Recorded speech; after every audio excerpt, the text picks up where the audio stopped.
Van Aert. And just talking about how the focus will change from classics mode, as Antoine Plouvin described it, he's the interviewer down there, to what will be a more fully focused approach before the Giro d'Italia, where there will be time trial opportunities to try and take stage wins for Wout van Aert.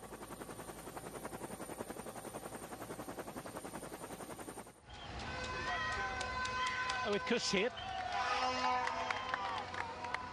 We just saw that Tratnik was already finished.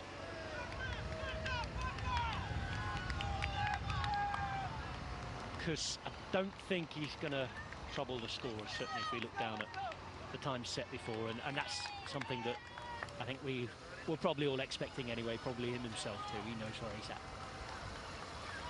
Yeah, no big surprise where Sepp Kuss is at. He rode very well on that first mountain stage, on stage 2 of this race. But, you know, building into his season, steady as she goes. He's not a time trial specialist by any means. And he's the sort of rider, and I think it goes for a few of them as well, that the sort of Grand Tour GC contenders, they're a lot better in an individual time trial after 10 days of racing than they would be after just 3 days in the legs. Here, this short, punchy Tour of Algarve. So, you know, the recovery day to day gives them the opportunity then to, you know, perform much, much better in time trials when everybody is really fatigued. It is that recovery from fatigue that's a gigantic part of being a Grand Tour rider, and a good one, whether you're hunting stages or going for general classification.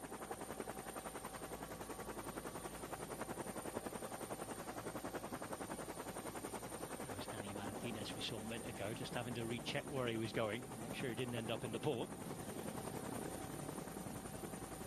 There he is with the left turn, just behind Remco Evenepoel, who was at 2 kilometres to go the last we saw of him. He'll be approaching the final kilometre now, and if we're going on the time checks we've had so far, Evenepoel will be looking to win the stage if he can. Dani Martinez at that second intermediate check, 41 seconds down on Remco Evenepoel. So a massive swing after that epic battle on the mountaintop finish on stage 2, splitting them only by 4 seconds going into today. It's going to be a big turnaround for the Belgian coming out on top for GC. Here is Sepp Kuss going towards the line. On the day, it's going to be a top 40.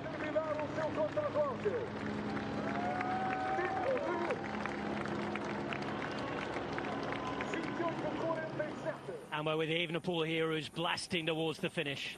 Remco Evenepoel 175 metres away.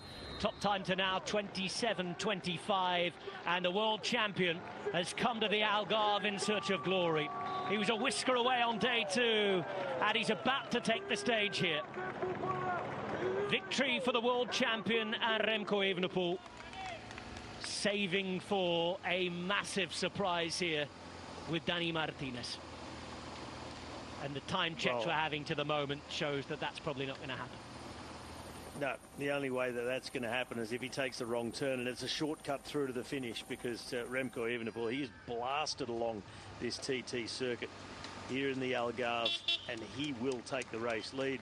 And it's looking like he is going to have quite a massive lead when you put it in terms of this being only a 5-day stage race, how the gaps were going into this TT. I think he's going to have something like a 30-odd second lead on GC on whoever is going to be the next best. And that's really open now with Martinez losing so much time, Sepp Kuss having just an average ride, Sergio Higuita far from being any sort of specialist. Maybe Jan Tratnik could even see himself up into a podium position.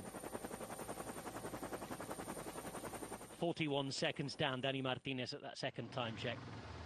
So you're looking at the winner. Remco Evenepoel has won each time he's been here in the past, and 2024 is no different. A first victory in the rainbow jersey as the time trial champion on this planet for Remco Evenepoel. 16 seconds ahead of Magnus Sheffield, who's likely to finish in second place there. At a podium on the day will go to Stefan Kung. And it's about saving as many seconds as possible for Dani Martinez, taking stock and seeing what might be possible tomorrow.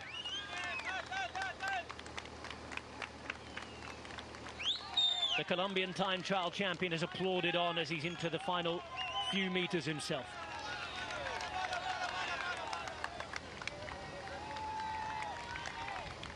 Stage win on day 2 will already meant that it's been a good week, whatever happens for him. But of course, as defending champion, he wants to win the thing. It isn't over until it's over. But as Robbie McCune was just saying, Remco Evenepoel is going to take a healthy lead into the final day. Here is Dani Martinez. Times are ticking by. The podium is set for the day. Look at that time from Del Toro. That is certainly something to work with going forward for the Mexican. He's going to finish in 4th in this company in his first ever elite time trial. Dani Martinez is going to be well inside the top 10. Slightly slower than Catania, who's had a good result as well. Just behind the likes of Healy as well.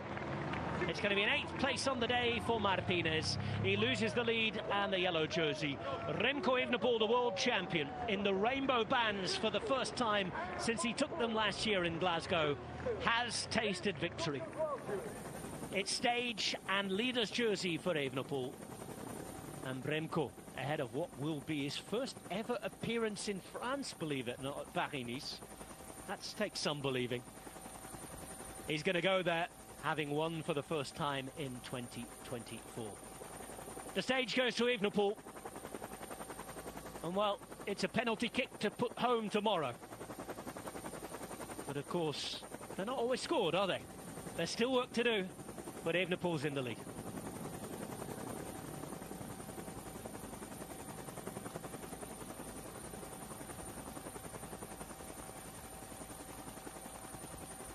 A 16-second victory for Evenepoel ahead of Sheffield, and it's 51 seconds back for Evenepoel over Martinez. Take the 4-second difference before today, and you're talking 47 seconds that Martinez needs to overturn tomorrow if he's to be in the mix.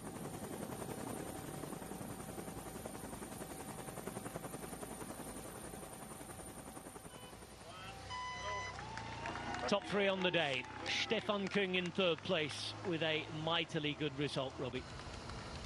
Yeah, very good result for Küng. First race of the season, first time trial, new bike, coming off that terrible accident he had last year, late in the season. This is a really good result for Stefan Küng. He went close.